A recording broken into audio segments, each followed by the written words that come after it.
Assalamualaikum warahmatullahi wabarakatuh. Perkenalkan, kami dari kelompok 5 akan mempresentasikan PPT Bahasa Indonesia kelas 9 tentang cerpen. Anggota kelompok 5 antara lain Kayla Reva, Maulina, Medina, dan Muhammad Aufa. Definisi cerpen menurut para ahli. 1. Menurut H.B. Jasin, sang paus sastra Indonesia, yang disebut cerita pendek harus memiliki bagian perkenalan, pertingkaian, dan penyelesaian. Menurut Abakar Hamid dalam tulisan Pengertian Cerpen berpendapat bahwa yang disebut cerita pendek itu harus dilihat dari kuantitas, yaitu banyaknya perkataan yang dipakai antara 500 sampai 20.000 kata. Adanya satu plot, adanya satu watak, dan adanya satu kesan. Sedangkan KH mendefinisikan bahwa cerpen adalah salah satu ragam fiksi atau cerita rekaan yang sering disebut kisahan prosa pendek. Jadi, bisa disimpulkan bahwa cerpen adalah prosa fiksi yang menceritakan satu peristiwa istimewa atau satu persoalannya yang dialami oleh tokoh utamanya. Karakteristik cerpen. 1. Konflik. Konflik atau persoalan terdiri atas A. Konflik persoalan adalah konflik psikologis. B. Konflik antar personal, misalnya konflik dengan orang lain. C. Konflik situasi, misalnya konflik diri dengan situasi sekitar. Contoh dengan situasi sosial, politik, ekonomi, bencana alam. 2. Tokoh utama. Ada satu tokoh utama dalam cerpen, dan tokoh tersebut bisa tunggal, bisa pula dalam jumlah tertentu. Tokoh utama pun tergolong dua jenis. 1. Tokoh manusia. 2. Tokoh yang dipersonifikasikan, misalnya hewan, tumbuhan, dan benda-benda. Penempatan tokoh utama dalam cerpen sebaiknya pada permulaan atau bagian awal cerpen. 3. Waktu. Penulis fiksi Joseph Novakovic 2003 mengatakan cerpen meliputi waktu dari beberapa menit, hari sampai 1 atau 2 tahun. Senada dengan yang pernah dikatakan sastrawan Raudal Tanjung Banua, cerpen meliputi kurun waktu hingga 2 tahun.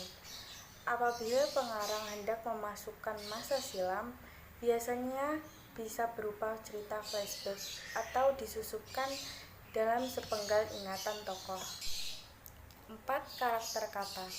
Karakter kata yang digunakan biasanya 500 sampai 5.000 kata, bahkan ada juga cerpen yang berisi 30.000 kata dalam ratusan halaman.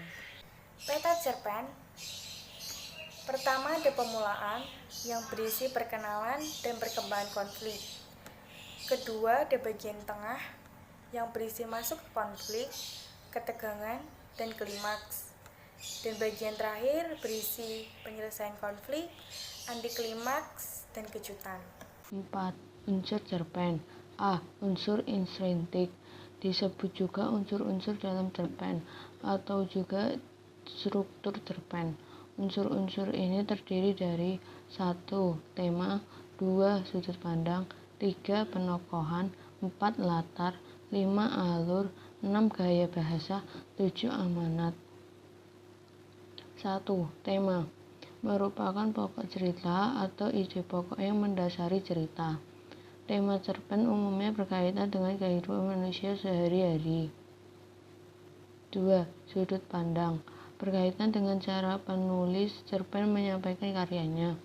Apakah ia menjadi tokoh yang masuk dalam cerpennya dan menggunakan kata ganti orang pertama, atau dia menjadi pengamat di luar cerpen dengan menggunakan kata ganti orang ketiga. 3. Latar atau setting tidak hanya berkaitan dengan tempat di mana peristiwa dalam cerpen terjadi, akan tetapi juga berkaitan dengan waktu dan suasana.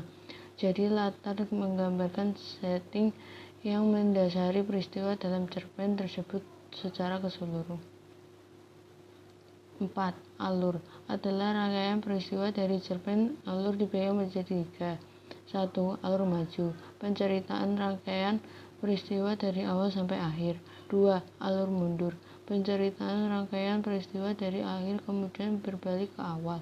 3. Alur campuran, perpaduan antara alur maju dan alur mundur. Akhir cerita dalam cerpen.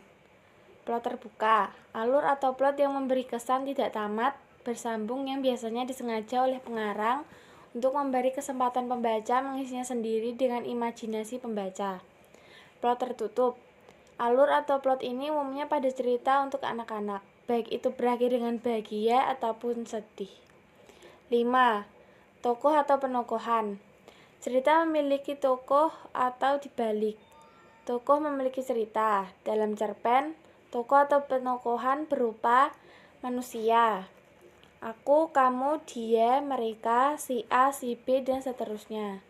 Baik sebagai protagonis, tokoh baik, antagonis, tokoh jahat, dan tokoh ceritagonis, tokoh pelera. B. Personifikasi. Hewan, tumbuhan, benda-benda, dan seterusnya yang dimanusiakan. 6. Gaya bahasa. Gaya bahasa merupakan ciri khas dari penulis saat menuliskan cerita pendek tersebut. Gaya bahasa ini bisa dibedakan dari penggunaan majas, diksi, dan pemilihan kalimat yang tepat di dalam cerita cerpennya. Majas. Majas adalah salah satu bentuk gaya bahasa untuk mendapatkan suasana dalam sebuah kalimat agar semakin hidup. Mudahnya kita bisa pahami bahwa majas itu bisa menjadi ungkapan yang bisa menghidupkan suatu kalimat. Contohnya seperti kepala. Kepala jika dilihat dari makna sebenarnya ialah anggota tubuh manusia. Namun dalam kalimat dia adalah kepala keluarga, maka makna anggota tubuh pun hilang.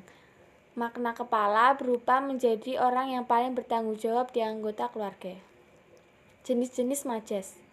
1. Majas perbandingan. A. Alegori. Majas yang menyatakan dengan ungkapan kiasan atau penggambaran. Contoh, hidup itu seperti roda berputar, kadang di atas, kadang pula di bawah. B. Lilotes. Majas yang menggunakan ungkapan penurunan kualitas untuk merendahkan diri. Contoh, silahkan datang ke gubuku yang kumuh.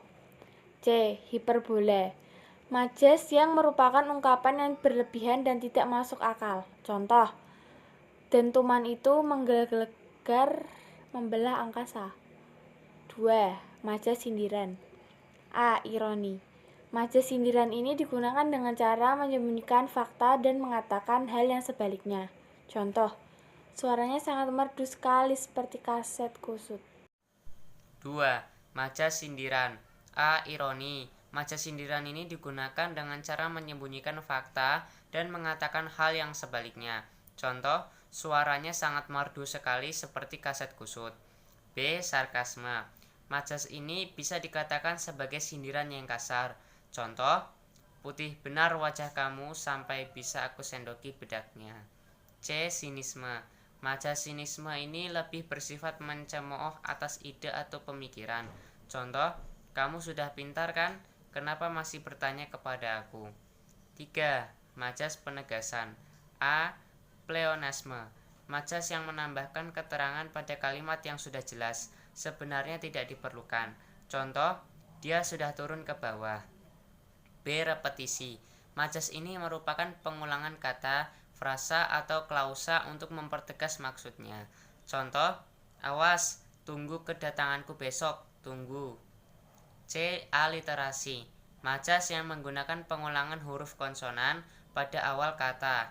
Contoh, beli baju biru bersama Budi. 7.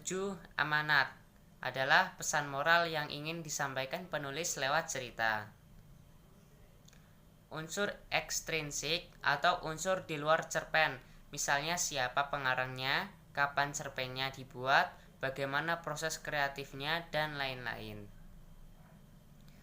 Jenis cerpen.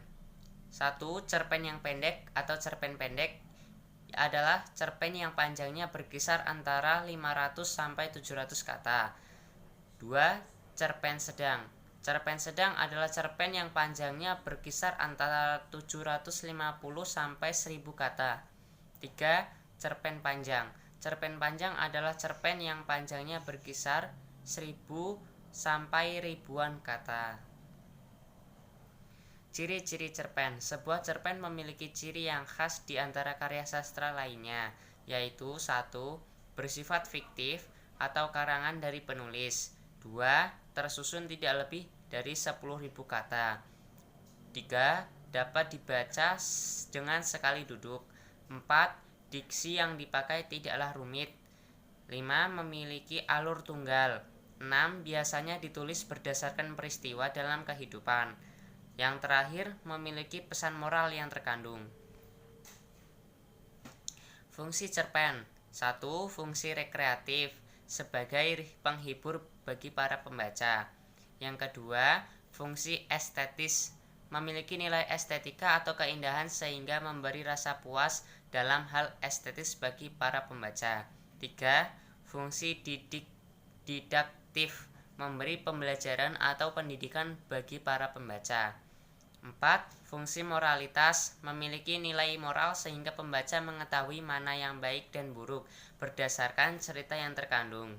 5. Fungsi religiusitas, memberi pembelajaran religius sehingga dapat dijadikan contoh bagi pembaca. Demikian presentasi kali ini yang dapat kami sampaikan. Kurang lebihnya mohon maaf. Akhir kata, wabillahi taufik walhidayah. Wassalamualaikum warahmatullahi wabarakatuh.